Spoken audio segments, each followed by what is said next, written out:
여러분 안녕하십니까? 경북 울진과 강원도 삼척, 동해, 강릉의 산불이 사흘째 계속되고 있습니다.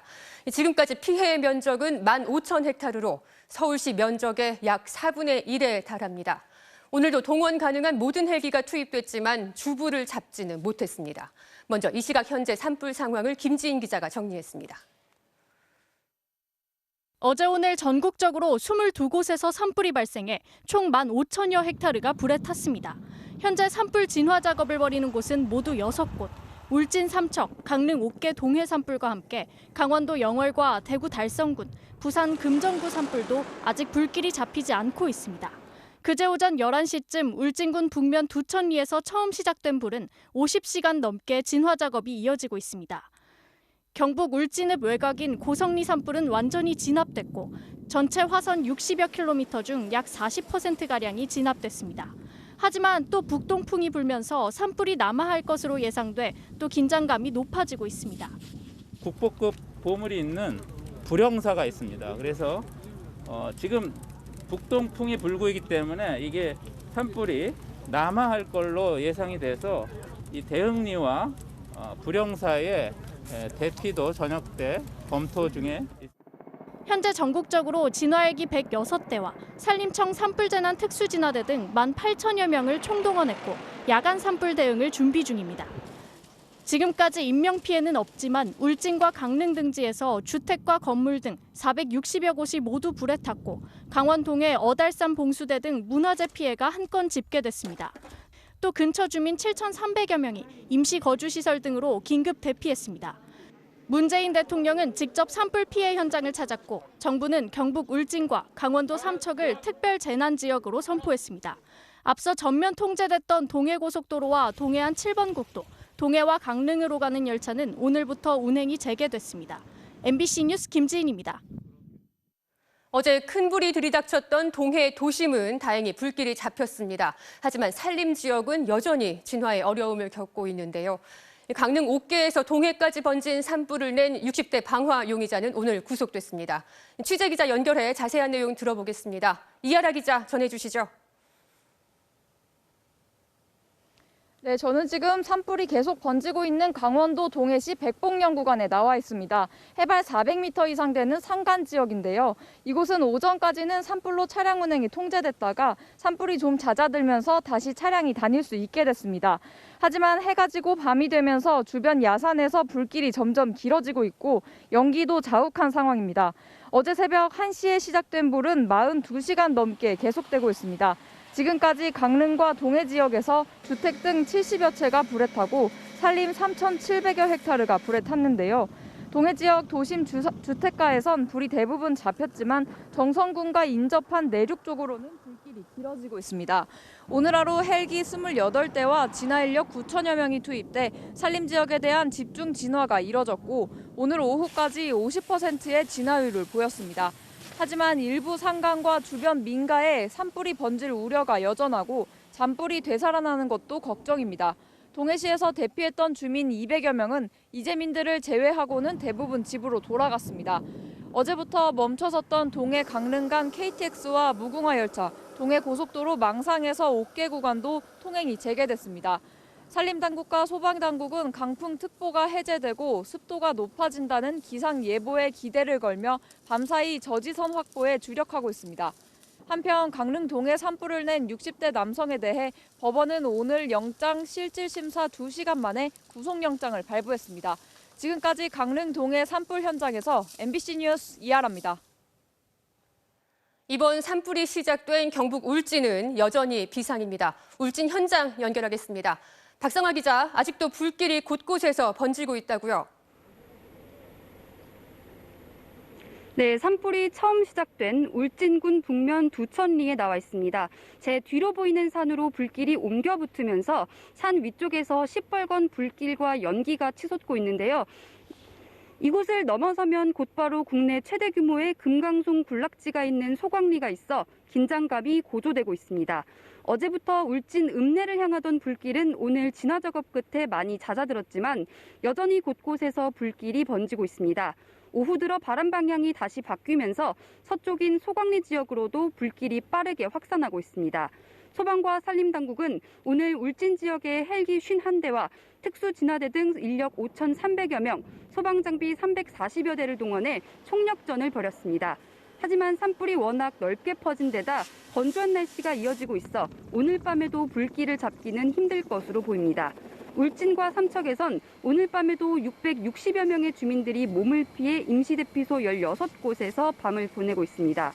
피해 면적은 울진 삼척 지역만 12,000헥타르가 넘고 주택과 창고, 비닐하우스, 축사 등 건축물 391동이 불에 탄 것으로 확인됐습니다. 지금까지 울진 산불 현장에서 MBC 뉴스 박성아입니다.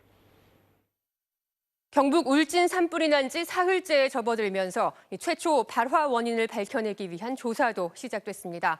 MBC가 단독 입수한 영상을 보면 불이 시작되기 직전에 차량 석 대가 최초 발화 지점을 잇따라 지나가는데 산림청과 경찰은 이들 차에서 던진 담뱃불에서 불이 시작됐을 가능성에 주목하고 있습니다. 이준범 기자입니다. 경북 울진 산불 현장의 최초 발화 지점은 도로에서 10m가량 떨어져 있습니다. 여기에서 하얀 연기가 처음 포착된 건 4일 오전 11시 14분 42초. 그런데 연기 발생 7분 전인 11시 7분쯤 검은색 승용차가 발화 지점 앞 도로를 지나갑니다. 11시 12분경엔 흰색 승합차가, 또 1분 뒤엔 검정색 차량이 이 구간을 통과한 것이 CCTV를 통해 확인됐습니다. 차량 석 대가 잇따라 지나간 다음 곧바로 연기가 일더니 불꽃이 생겼고 산 전체로 불길이 번진 겁니다. 현장 조사를 벌인 산림당국은 이 차량 석 대를 주목하고 있습니다. 자연 발화 가능성이 전혀 없는 상황에서 지금까지 화재 현장 부근에 있던 것이 확인된 건 차량 운전자들 뿐입니다. 우리나라에서 자연 발화할 수 있는 가능성은 낙뢰밖에 없거든요. 근데 그날 번개친 기록이 전혀 없는 상황으로 봤을 때는 자연 발화 가능성은 거의 없다라고 좀 보고 있습니다. 주민들 역시 불이 난 지점은 보행로도 없고 평소에 인적도 드문 곳이라고 설명하고 있습니다. 그쪽에 사람들이 있는가 차가 있는가 싶어 이렇게 계속 봤는데 불이 번지고 연기가 날 때는 아무도 없었습니다. 이 때문에 현재로선 차에서 버린 담뱃불 때문에 불이 시작됐을 가능성에 무게가 실리는 분위기입니다. 산림청과 수사당국은 모든 가능성을 열어두고 합동 수사를 벌일 방침이며 산불이 모두 꺼진 이후 본격적인 수사에 착수할 예정이라고 밝혔습니다. MBC 뉴스 이준범입니다. 지금 보시는 이 울창한 숲은 울진에 있는 국내 최대의 금강송 군락지입니다. 금강송은 국내 소나무 중에서도 재질이 가장 우수해서 궁궐과 국보급 문화재에 사용돼 온 귀한 나무인데요. 사흘째 이어지고 있는 산불이 이 금강송 군락지 코앞까지 번지면서 소방당국이 진화에 혼신의 힘을 다하고 있습니다. 장미쁨 기자가 보도합니다. 깊은 산자락이 자욱한 연무에 뒤덮였습니다. 연기 때문에 능선조차 제대로 보이지 않습니다. 산불이 경북 울진 금강송 군락지 500m 앞까지 바짝 접근하면서 산림당국의 비상이 걸렸습니다. 제가 있는 이 소광리 금강송 군락지에는 이미 매캐한 연기가 숲 전체에 가득 차 있습니다. 지금 당장이라도 이 수백 년 된 소나무들의 불씨가 옮겨붙을 수 있는 매우 위태로운 상황입니다. 울진 금강송은 국내 소나무 가운데서도 재질이 특히 뛰어난 것으로 알려져 있습니다. 금강송면 소광리 일대 군락지에만 2,200여 헥타르 면적에 수령이 200년이 넘은 노송이 8만여 그루에 달합니다. 실제 보존 측면에서도 가장 양호한 그런 숲이기 때문에 이곳이 훼손당한다는 것은 최고의 국가 산림 생태 자산이 사라지는 것과 같기 때문에 특히 소나무가 불에 타면 솔방울이나 나뭇가지가 불쏘시개 역할을 하면서 수 킬로미터 떨어진 곳까지 순식간에 불이 옮겨붙을 수 있습니다. 솔잎에 불이 붙으면 불이 심리나 간다는 말이 있을 정도입니다. 솔방울은 바람에 날리잖아요. 그러면 여기 있다가 저 반대편 등성에서 불이 날 수도 있으니까. 강한 바람과 소나무가 많은 울진의 지역 특성상 불씨가 수십 미터씩 건너뛰면서 크게 번지고 있어 진화에 특히 어려움을 겪고 있습니다. 한 20km 이상 거리를 날아갔기 때문에 사실은 이 지역도 지금 바람이 계속 바뀌고 있는 상황이고 지금 언제든지 그 소강리로 넘어갈 수 있는 상황, 아주 위중한 상황입니다. 예. 산림청은 헬기 수십 대를 투입해 능선마다 물을 부으며 금강송 사수에 총력을 다하고 있지만 성공 여부를 장담하지 못하고 있습니다. MBC 뉴스 장미쁨입니다. 경북 울진에서는 280여 명이 집을 잃거나 산불을 피해서 대피소 생활을 하고 있습니다. 대피소에서 만난 이재민들과 함께 이틀 만에 집에 가봤더니 마을은 완전히 폐허가 돼 있었습니다. 어떤 마을은 20채 가까운 집 대부분이 사라지고 없었습니다. 손구민 기자가 피해 현장을 다녀왔습니다. 경북 울진의 한 대피소에서 만난 76살 임병학 씨. 취재진과 함께 이틀 만에 집에 가보기로 했습니다. 그대로 나오니라고 하나도 못 챙겼어. 돈도 이어놓고 돈은 좀 이제 촌에 이제 비료 같은 거 산다고 100만 원은 빼다가 이어놓고. 마을이 가까워지자 차창 밖으로 검게 그을린 야산과 처참하게 무너진 집들이 보입니다. 20분 만에 도착한 집. 3, 4년 전 새로 지은 집은 벽체도 없이 사라져버렸습니다. 여기 안방이고 여기 주방이 여기가 새 집이 얼마 안 됩니다. 이 보세요. 이 건물이가 아주 이 사는 냄새 이렇게. 3년 전 새로 산 농기계와 쌀 50가마, 저장해놨던 옥수수도 죄다 타버렸습니다. 쓸만한 건 대피소로 가져가려 했지만 마땅한 건 하나도 없습니다. 처참한 모습에 억장은 무너져 내리고 얼마 전 수술한 다리엔 순간 힘이 빠져버립니다. 안 보면 괜찮은데 이런 거 보니 내 다리가 떨려 여기 와서. 인근의 또 다른 마을은 완전히 폐허가 됐습니다. 집들은 까맣게 타다 못해 완전히 무너져 내렸습니다. 이 마을 19집 가운데 5집 빼고 모든 집이 완전히 불에 타버렸습니다. 휩쓸고 간 화마에 창문이란 창문도 모두 깨져버렸습니다. 모든 그 족보나 이런 것들이 옛날 그게 다 이게 지금 아직 다 불에 타버렸어요. 여기서 추억이 다 실려있던 그런 저거고. 산불로 집을 잃고 대피소에서 생활 중인 이재민들은 울진에서만 모두 280여 명. 난방도 제대로 안 되는 데다 걱정이 앞서 보니 3일째 잠도 제대로 못 자고 있습니다. 아이고 잠이가 와야지요. 잠이가 와야 자지. 떴는 새우인데요. 자원봉사자들이 식사와 구호 물품을 제공하고는 있지만 대피소 주민들은 하루빨리 있을 만한 거처를 마련해달라고 호소하고 있습니다. 어떻게 집을 좀 어떻게 의지를 해줘야 살지 이거 살겠어요 이래가지고. MBC 뉴스 손구민입니다. 산불이 난 현장에서는 나무 한 그루라도 더 살리기 위한 사투가 계속되고 있습니다. 전국에서 모인 소방대원들은 물론이고요. 마을 주민들로 구성된 의용소방대, 산림청 산불재난 특수진화대까지 화마에 맞선 대원들을 김상훈 기자가 만나봤습니다. 끊임없이 치솟아오르는 불꽃. 쉴 새 없이 물을 뿌려보지만 쉽사리 잡히지 않습니다. 헬기가 뜨지 못하는 밤사이 산속 마을마다 방어선을 구축하는 것 지상 대원들의 몫입니다. 산비탈을 따라 불길이 마을을 위협하자 소방대원들이 무거운 호스를 끌고 산을 오릅니다. 제대로 서 있기도 힘들 정도로 경사가 심한데요. 소방대원들은 힘 닿는 데까지 올라가 잔불을 진화하고 있습니다. 안전을 확보한 다음 대원들을 따라 산 위로 올라가 봤습니다. 먼저 소방대원들이 방수포와 호스로 큰 불길을 잡으면 다음은 마을 주민들로 구성된 의용 소방대원들의 차례.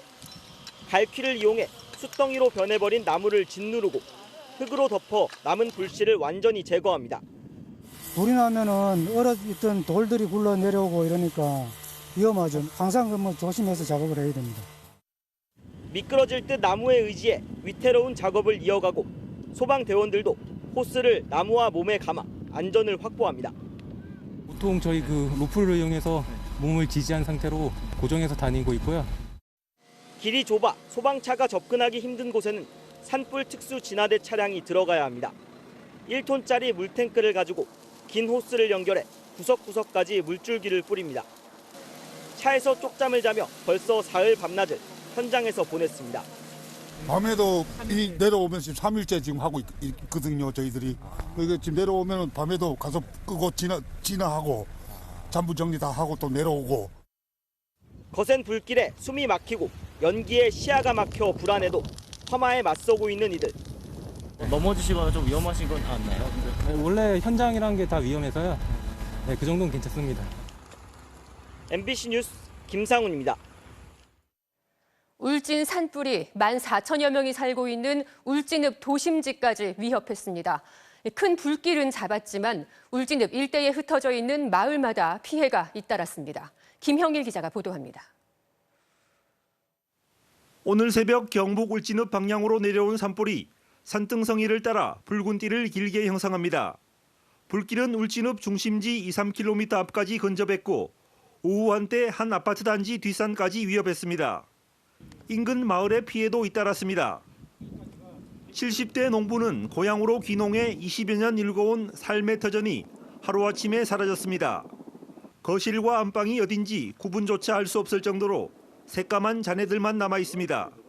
지금 한순간에 이게 잿더미가 됐는데 지금 가슴이 뭐 하고 막막하고 살 길이 막막합니다 지금. 도로변 주택도 날아든 불씨에 순식간에 잿더미로 변했고 집에서 탈출하며 겨우 들고 나온 건 베개와 이불, 전기밥솥뿐입니다. 재활용품 보관 창고도 산불의 폭격을 맞은 듯 처참하고 여기저기 잔불이 그대로 남아 있습니다. 불과 몇 시간 만에 이렇게 이 동네 저 동네를 불이 날아다녀서 이 상황까지 왔다는 게. 새벽녘 집 바로 앞까지 불길이 닥친 80대 할머니는 불안감 때문에 추운 날씨에도 집 안에 들어가지 못하고 있습니다. 겁이 나가요. 못 들어가고 이러잖아요. 혹시나 불날까 봐. 예, 항상 못 가고 겁이 나. 야산에 있던 개농장에선 철창에 갇혀있던 5마리가 죽었고 140여 마리가 동물보호단체에 구조됐습니다. 불에 탄다는 것은 정말 상상할 수 없는 고통이잖아요. 그 고통을 당했다는 게 너무 참혹하고 잔인하고 슬퍼서 그 현장에서 바로 계속 울었고요. 사흘째 불길이 확산되면서 울진군 산불 피해 면적은 12,000여 헥타르, 주택 262채 등 391개 건물이 불탔습니다. MBC 뉴스 김형일입니다. 산불과의 사투는 헬기가 투입된 공중에서도 이어지고 있습니다. 단 1분도 허투루 쓸 수 없는 조종사들은 끼니를 거르며 산불과 싸우는데 정작 헬기로 퍼올릴 물이 없어서 발을 동동 구르고 있습니다. 울진에서는 이 소식을 들은 민간 레미콘 기사 수십 명이 헬기에 넣을 물을 운반하기 위해 달려왔습니다. 손하늘 기자가 취재했습니다. 희뿌연 연기가 그치지 않는 산 밑으로 사람이 수백 명은 들어갈 만한 자갈밭이 보입니다. 시냇물이 흐르던 하천 상류가 완전히 메말라버린 겁니다. 극심한 가뭄 때문에 화재도 화재지만 진화 작업도 차질을 빚고 있습니다. 담수하기가 상당히 힘듭니다.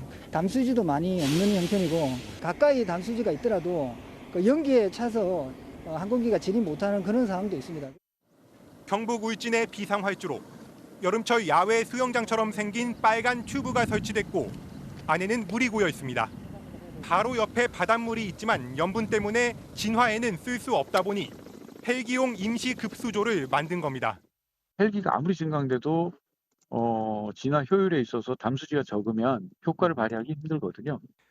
이번엔 소방차들이 전부 민가 진화에 투입돼 물을 가져올 소방차가 동이 났습니다. 이 소식을 들은 울진군 레미콘 차량 수십 대가 레미콘 대신에 물을 채워 달려왔습니다.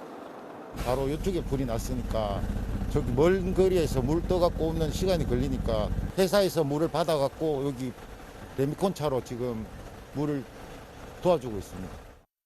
하루 최장 8시간씩 공중에서 진화 작업 중인 산림청 헬기 기장들. 땅을 밟는 시간은 하루 2-3번 헬기에 기름을 넣을 때입니다. 아침부터 임무하다가 항공기 연료하면은 기장들은 식사하고 그래서 또 출동하고 이런 식입니다. 버스에서 도시락으로 끼니를 해결하는 와중에도 쉴 새 없이 무전이 울립니다. 네, 618 그라운드 여기 착륙해서 얼마나 있을 겁니까? 바로 이륙할 예정입니다. 네, 카피. 전국에 투입된 헬기는 모두 90여 대. 7곳에서 동시다발적으로 산불이 발생한 데다 뿜어져 나오는 열기의 시야 확보도 어렵고 계속 바뀌는 바람 방향에 작전까지 수시로 바뀌다 보니 헬기 진화에는 큰 어려움을 겪고 있습니다. MBC 뉴스 손하늘입니다. 제20대 대통령 선거 이제 사흘 남았습니다. 여야 후보들 모두 유권자의 마지막 표심을 얻기 위해 총력전을 폈는데요. 민주당 이재명 후보는 유능한 경제 대통령이란 인물론을 앞세워 서울 강북 지역을 찾았고 국민의힘 윤석열 후보는 서울과 경기 북부 유세에서 부동산 문제와 안보 표심에 주력했습니다. 김재경, 김정인 기자가 이어서 보도합니다. 대선을 앞둔 마지막 주말 유세에서 이재명 후보는 수도권 민심에 호소하려는 듯 시작부터 부동산 공약을 재차 강조했습니다. 실수요 주택 대출 세제 완화, 용산공원의 청년 기본주택 10만 호 우선 공급, 또 경기지사 때 시행했던 다주택 고위공직자 승진 제한 정책 등을 정부 정책으로 확대하겠다며 자신이야말로 부동산 문제를 해결할 최적의 인물이라고 호소했습니다. 고위공직자로 승진하거나 고위공직자를 임명할 때 다주택자는 임명, 승진 안 시키겠습니다, 여러분. 행정가로서의 유능함도 강조했습니다. 도지사로서의 실적은 자신의 신속한 판단과 집행력을 증명해준다며 코로나19와 양극화, 기후위기 등 경제 위기에 대응할 준비된 대통령이라고 호소했습니다. 민주당의 전통적 강세 지역인 강북 전역을 돌며 강행군을 펼친 이재명 후보는 유능한 경제 대통령감이라는 인물론으로 구동층 확보에 주력했습니다. 또 김종인 전 국민의힘 비대위원장의 조언을 직접 소개하며 집권 즉시 강력한 추진력을 발휘하는 실용적 통합정부를 구성하겠다고 밝혔습니다. 김종인 대표가 꼭 하라고 해가지고 한 말씀 드리겠습니다. 173석 민주당 의석을 잘 활용해야 된다. 국민이 원하는 성과를 만들어내기 위해서 강력하게 일을 해나가야 되는데. 이 후보는 내일은 제주에서 시작해 부산과 대구, 대전, 청주를 거슬러 올라오는 전국구 유세를 펼칠 예정입니다. MBC 뉴스 김재경입니다. 서울 강동에서 시작한 유세에서 국민의힘 윤석열 후보는 집값은 정부가 일부러 올린 것이라고 또다시 주장하고 나섰습니다. 자기 집이 생기면 성향이 보수로 바뀌기 때문에 재개발, 재건축을 틀어막은 것이라며 정부의 부동산 정책을 격한 어조로 비난했습니다. 주택 정책을 28번을 바꿨다고 하지만 그거는 다 국민들에게 사기치는 것이고 이건 일부러 이렇게 한 겁니다. 이어진 유세에선 초점을 안보 심리에 맞췄습니다. 계시기 때문에 윤 후보는 이곳 동두천과 의정부, 파주를 찾아 안보 도시로 희생한 만큼의 보상을 하겠다며 접경지 민심을 공략했습니다. 북한이 미사일을 9번 쐈는데도 민주당 정권은 도발이라고 말하지 못한다면서 집권하면 북한의 버릇을 고치겠다고 목소리를 높였습니다. 불안하면 현 정권을 지지할 것이다라는 그 계산으로 김정은이가 저렇게 쏘는 겁니다. 여러분. 저런 버르장머리도 정신 확 들게 하겠습니다. 안철수 국민의당 대표가 대구를 찾아 힘을 윤 후보에게 모아달라며 호소한 가운데 윤 후보는 내일 안 후보와 경기 남부 지역 집중 유세를 벌일 예정입니다. 정의당 심상정 후보는 서울 연남동과 신림역 등에서 2030 세대와 만나 종부세를 제대로 걷어 서민들에게 좋은 공공주택을 공급하겠다고 약속했습니다. 우리 청년들 창문도 변변치 않은 그런 자취방에 한 달에 60만 원, 70만 원 되는 이 월세 낮춰주는데 그 세금 쓰겠습니다, 여러분. 또 덜 나쁜 대통령을 뽑지 말고 자신의 미래를 위해 소중한 한 표를 써달라며 거대 양당 후보의 틈을 파고들었습니다. MBC 뉴스 김정인입니다. 어제 치러진 확진자와 격리자 사전투표에 대한 후폭풍이 거셉니다. 확진자 사전투표는 투표소마다 별도의 임시 기표소를 마련해 이루어졌는데 이때 정식 투표함이 아닌 쇼핑백이나 바구니 등의 투표용지를 넣도록 하면서 부실 관리 논란이 불거진 겁니다. 문재인 대통령은 유감을 표하며 재발 방지 대책을 주문했고 선관위는 공식 사과했습니다. 이기주 기자가 보도합니다. 오후 5시에 시작된 확진자와 격리자들의 사전투표는 선관위 예측보다 참여자들이 크게 몰리면서 불만이 제기되기 시작했습니다. 선거 사무원들이 신분 확인을 거쳐 건물 안에서 투표용지를 인쇄한 뒤 왔다 갔다 해야 하는 바람에 진행 속도가 늦어진 겁니다.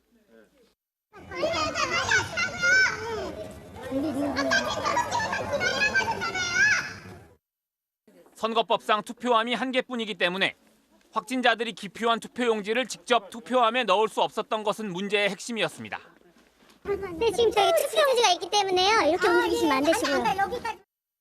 기표한 투표용지를 선거 사무원들이 투명 비닐백이나 쇼핑백 등에 담아 이동하면서 항의의 목소리는 커졌습니다. 아니 투표함 대신에 그렇게 비닐봉지를 담는 게 어디 있어요? 저희도 지침이 내려왔어요. 유권자가 하나다 넣는 게 투표죠. 비록 투표용지가 투표함에 투입되기까지의 과정을 정당 참관인들이 모두 지켜봤다고는 하지만 직접 선거 원칙에 위반된 게 아니냐는 불만이 제기된 이유가 된 셈입니다. 비록 몇 장이라고는 하지만 이리 폭주에 혼란을 일으킨 선거 사무원이 이미 기표된 투표용지를 몇몇 유권자들에게 전달한 것도 잡음을 키웠습니다. 문재인 대통령은 재발 방지 대책을 주문했습니다. 문 대통령은 논란이 발생한 것에 대해 유감스럽게 생각한다며 중앙선관위가 그 경위를 국민이 납득할 수 있도록 상세하고도 충분히 설명하라고 지시했습니다. 또 대책을 빈틈없이 마련해 본투표에서는 확진자와 격리자의 투표권을 온전히 보장하고 공정성 논란도 생기지 않도록 만전을 기하라고 밝혔습니다. 결국 선관위는 불편을 들여 매우 안타깝고 송구하다며 본선거일에는 한치의 오차도 없도록 대책을 마련하겠다고 밝혔습니다. 철저한 준비를 했어야 하는데 그런 좀 이해가 안 되는 점에 대해서 다시 한번 머릿속에서 미공을 표시하고요. 선관위는 다만 이번에 실시한 투표 방법은 법과 규정에 따른 것으로 부정의 소지는 절대 없다며 일각의 의혹 제기를 일축했습니다.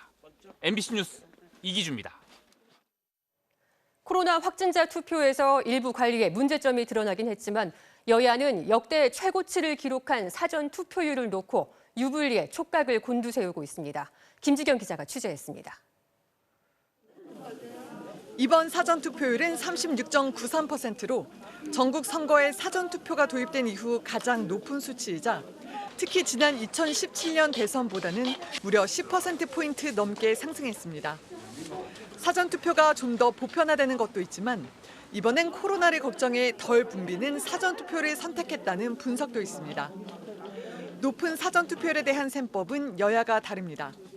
민주당은 호남을 필두로 사전 투표율이 모두 높다는 점을 근거로 들며 야권 단일화로 인한 역풍이 불었다. 그래서 지지자들도 결집했다고 보고 있습니다.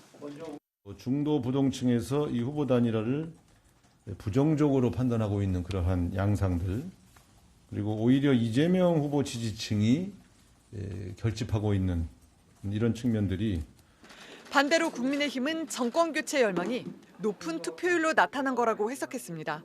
특히 2030 세대 청년들이 전국 사전투표소에 줄을 이었다고 하는데 정권 교체를 위한 국민 여러분들의 열망과 투표 참여에 고개 숙여 감사를 드립니다. 유불리에 대한 해석은 다르지만 확진자 투표 과정에서 벌어진 혼란에 대해선 여야 모두 중앙선관위를 항의 방문하며 한 목소리로 질타했습니다. 이재명 후보는 참정권 보장이 최우선이라며 본투표에선 불편과 혼선이 재발되지 않아야 한다고 지적했고 민주당도 선관위의 대국민 사과와 책임자에 대한 문책을 요구했습니다. 선관위 차원에서 대국민 사과가 좀 불충분합니다. 함께 관련 책임자들에 대한 엄중한 문책을 강력히 요구합니다.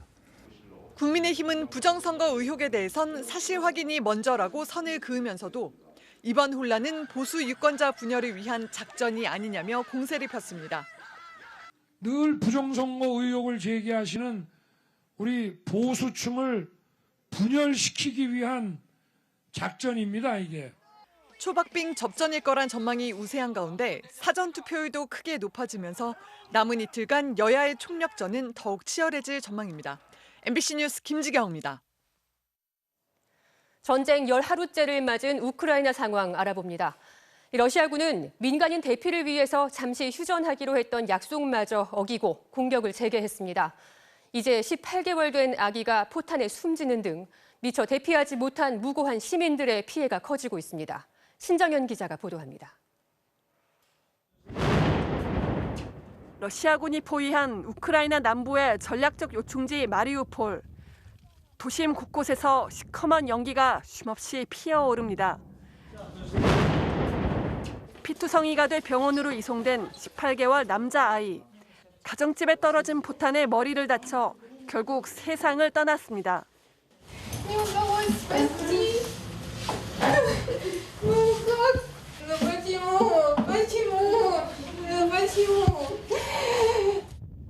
전기와 수도는 진작에 끊겼고 계속된 공습 탓에 길거리에 쓰러진 시신도 수습하기 어려운 상황입니다. Все еще раз здесь заклеиваем все. В общем, продолжаем работать без электроэнергии, воды, тепла. 러시아군은 민간인이라도 대피할 수 있게 잠시 총을 내려놓기로 했던 약속마저 지키지 않았습니다. припинити обстріли, вернути режим припинення вогню і дати можливість сформувати колони гуманітарного коридору. 피난길을 열어달라는 거듭된 요청에 현지 시간 낮 12시, 우리 시간으로 조금 전 저녁 7시부터 딱 9시간 동안 임시 휴전하기로 했습니다. 남부 항구 도시 헤르손. 지난 2일 러시아군에 점령됐지만 시민들의 저항 열기는 뜨겁습니다. 러시아군이 공중에 총을 쏘며 위협하는데도 시위대가 달리는 러시아군 장갑차 위에 올라타 국기를 힘차게 흔듭니다. 현지 SNS에는 군인이 비무장 시위대에게 총을 쏴 한 남성이 다리를 잡고 쓰러졌다는 영상도 공개됐습니다. 푸틴 러시아 대통령은 우크라이나 내 무기고와 군용기, 방공 미사일 시스템 등 군사 인프라를 제거하는 작전이 거의 끝났다고 주장했습니다. 우크라이나 측도 지금까지 러시아군이 10,000명 넘게 숨졌다며 러시아 피해를 강조하고 있는데 이르면 내일 이들 양국의 3차 협상이 열릴 예정입니다. MBC 뉴스 신정연입니다. 고향을 빠져나와야 했던 우크라이나 피난민들 가운데는 전쟁이 무엇인지, 왜 탈출해야만 하는지 알지 못했을 어린 아이들도 많습니다. 전쟁으로 마음의 상처를 입은 채 낯선 곳에 머무르게 된 아이들을 위해 특별한 도움이 이어지고 있다고 하는데요. 폴란드 현지에서 홍희표 기자가 취재했습니다. 기차역에서 아장아장 걷는 4살 크리스티안. 갑작스러운 피난길에 챙겨온 놀잇감은 장난감 자동차가 전부입니다. Bo nie było miejsca tylko tak można stoić, ale nie można albo nie posiedzieć, albo nie poleżeć. I małe dziecko, on chciał spać. 임신한 몸으로 아들 둘을 데리고 탈출한 어머니는 앞으로가 더 걱정입니다. Нічого не робимо, нічого не вчимо. Не знаю, якщо буде можливість у Німеччині нам йти до школи або 피난으로 온 아이들이 머물고 있는 임시 쉼터. 맏형격인 13살 제니아는 동생들과 놀아주느라 여념이 없습니다. 조심스럽게 말을 건네자 함께 오지 못한 아빠 얘기를 꺼냅니다. В основном у меня там папа, и я типа в основном у меня там собака, кот, вообще прям. W porównaniu do tego, jak ja widzę ich na dworcu, jakie oni na przykład zmęczeni płaczą, a tutaj no to się różni, tak, ale 상처받은 아이들의 마음을 보듬기 위해 이웃들이 나섰습니다. 영화관 한편에는 우크라이나 피난민들이 긴 줄을 섰습니다. 이 영화관에서는 우크라이나에서 피난을 온 아이들을 위해 영화를 무료로 보여주고 있습니다. 팝콘과 마실 거리 역시 무료로 제공됩니다. Пошли подивитися кіно, щоб трохи заспокоїти і може трохи відпочити від того стресу і від тієї всієї війни, але ми 먹거리를 손에 들고 영화를 기다리는 아이들 얼굴엔 옅은 미소가 번집니다. 피난으로 온 아이들에게 놀이방도 무료로 문을 열었습니다. 트램펄린 위에서 뛰어놀고 미끄럼틀을 타며 잠시나마 즐거운 시간을 보냅니다.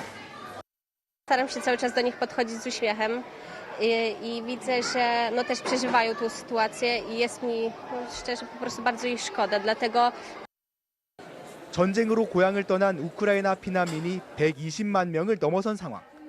유엔 난민기구는 아이들의 복지와 보호를 위해 전문가 등을 파견하겠다고 밝혔습니다. And maybe a little hope that will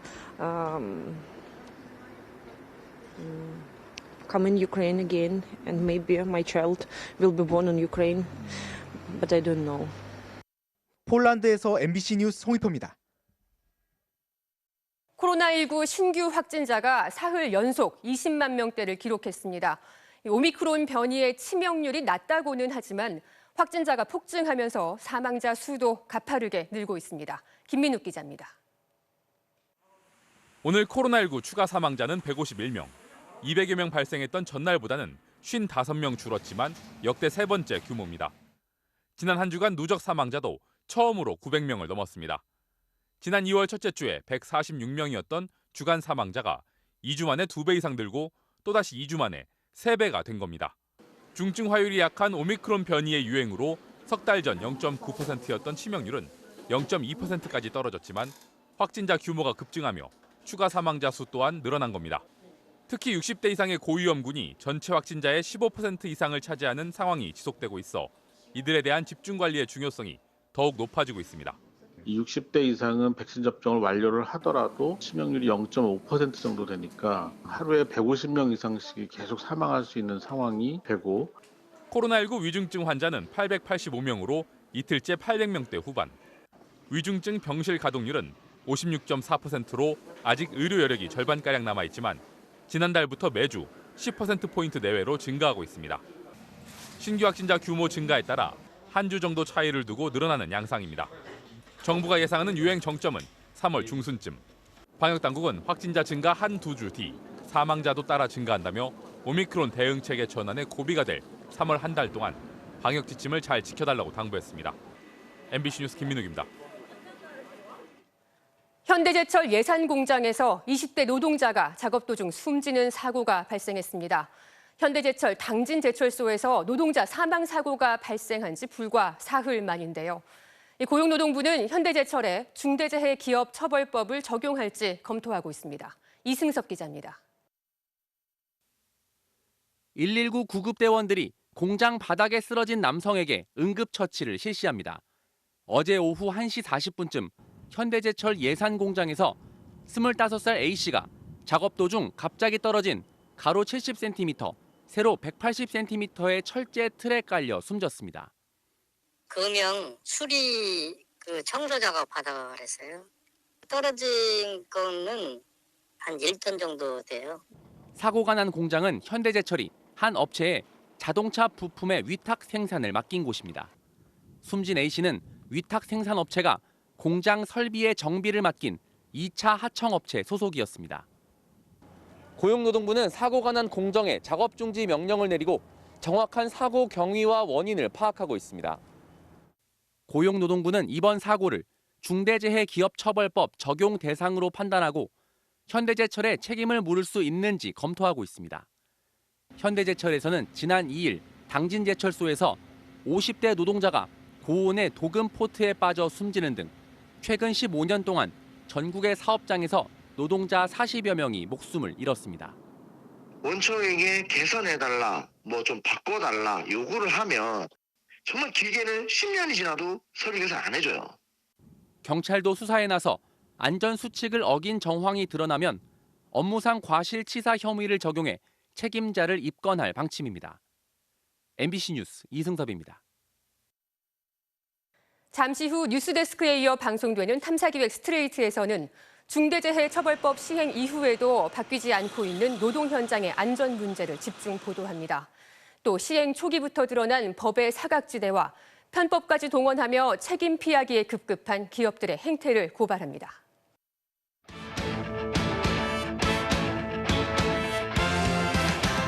일요일 밤 스포츠 뉴스입니다. K리그 우승 후보 간의 대결에서 울산이 전북을 2연패에 빠뜨리면서 단독 선두에 나섰습니다. 이명노 기자입니다. 시작부터 전북의 파상 공세가 이어졌습니다.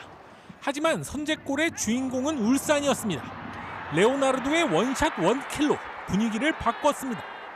이후 양팀은 1진 1퇴의 공방을 펼쳤습니다. 전북은 후반 17분 문선민이 결정적인 장면을 연출했지만 일류첸코의 몸에 맞고 오프사이드가 선언돼 아쉽게 동점골 찬스를 놓쳤습니다. 결국 울산이 올 시즌 첫 번째 현대가 더비를 승리하면서 리그 단독 선두에 나섰고 2연패에 빠진 전북은 리그 9위로 내려앉았습니다. 김천은 단숨에 3위로 뛰어올랐습니다. 특급 공격수 조규성이 펄펄 날았습니다. 강력한 왼발로 선제골을 뽑아낸 조규성은 권창훈의 도움으로 쐐기골까지 터뜨리며 서울의 시즌 첫 패배를 안겼습니다. 제주에선 11년 만에 K리그로 돌아온 구자철이 홈팬들에게 복귀 인사를 건넨 가운데 제주와 수원FC가 득점 없이 비겼습니다. 수원FC의 이승우는 종료 직전 극장 결승골을 터뜨릴 기회를 잡았지만 슈팅이 골대에 막히면서 K리그 데뷔골 기회를 놓쳤습니다. 수원FC도 첫 승점 1점에 만족해야 했습니다. MBC 뉴스 이명노입니다. 베이징 패럴림픽 크로스컨트리 경기에서 신희연 선수가 8위를 기록했습니다. 신희연 선수는 메달을 못 따서 아쉽지만 남은 종목에서 죽도록 달려보겠다면서 특유의 긍정 에너지를 잃지 않았습니다. 현지에서 손장훈 기자입니다. 출발은 나쁘지 않았습니다. 첫 1km를 5위로 통과했습니다. 하지만 남은 구간에서 순위를 더 끌어올리지 못했습니다. 이번 대회에서 갑작스레 두각을 나타내고 있는 중국 선수들이 1위와 2위를 차지한 가운데 신희연은 49분 26초 02, 전체 8위로 18km의 레이스를 마쳤습니다. 지난 평창 패럴림픽에서 생애 첫 메달을 따냈던 자신의 주종목이라 더 아쉬움이 남았지만 특유의 긍정 에너지는 잃지 않았습니다. 아무래도 여기가 지대가 높다 보니까 숨이 차는 것 같아요.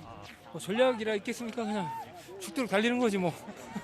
한번 숨을 튀어놨으니까 다음 경기 좋아지겠죠. 네. 그리고 남은 4종목에서 포기하지 않고 희망의 메시지를 전달하겠다고 다짐했습니다. 많은 사람들의 관심을 받게 될지 몰랐습니다. 꿈을 이루게 해줬고 꿈을 꾸게 해줬죠. 뭐 포기하지 않고 최선을 다한다면 밝은 인생이 찾아올 거라고 믿습니다. 혼신의 레이스를 펼쳐 후회는 없었습니다. 신희연은 모레 파라 바이애슬론에서 다시 한번 패럴림픽 메달에 도전합니다. 장자커우에서 MBC 뉴스 손장훈입니다. 일부 리그에서 보기 힘든 상황에 황당하게 승리를 날려버린 골키퍼 이야기로 토플레이 출발합니다. 2대1 승리를 앞둔 경기 종료 직전 골키퍼가 무심히 공을 내려놓는데요. 갑자기 어디선가 누가 나타납니다. 허망한 동점골에 골키퍼는 망연자실. 상대 선수가 와서 위로할 정도인데요. 야, 뒤에 상대 선수가 숨어 있는지 몰랐네요. 상대가 좀 얍삽하긴 했지만 지고 있던 팀한테 뭐라고 할 수도 없고 결국 눈물까지 글썽인 골키퍼.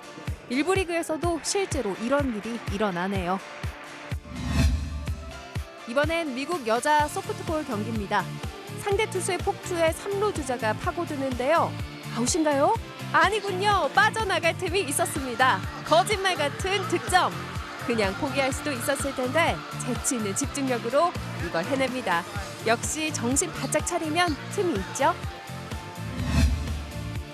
이번엔 왼발 원더골 퍼레이드입니다. 레알 마드리드의 2002년생 카마빈가 환상적인 중거리포를 꽂아 넣었습니다. 이러면 노장도 가만히 있을 수 없죠. 17살이나 많은 모드리치 역시 나이는 숫자에 불과하다는 걸 보여주네요. 미국 프로축구 왼발도 굉장합니다. 벼락 같은 중거리포로 관중들을 열광시켰습니다. 마지막은 아찔했던 사이클 충돌 사고입니다. 넘어지고 공중에 붕 뜨고 많은 선수들이 우르르 넘어졌지만 다행히 큰 부상자는 없었다네요. 지금까지 토플레이였습니다. 고진영 선수가 시즌 첫 우승을 신고했습니다. 15라운드 연속 60대 타수와 30라운드 연속 언더파라는 LPGA 신기록까지 작성했습니다. 일요일 밤 스포츠 뉴스였습니다.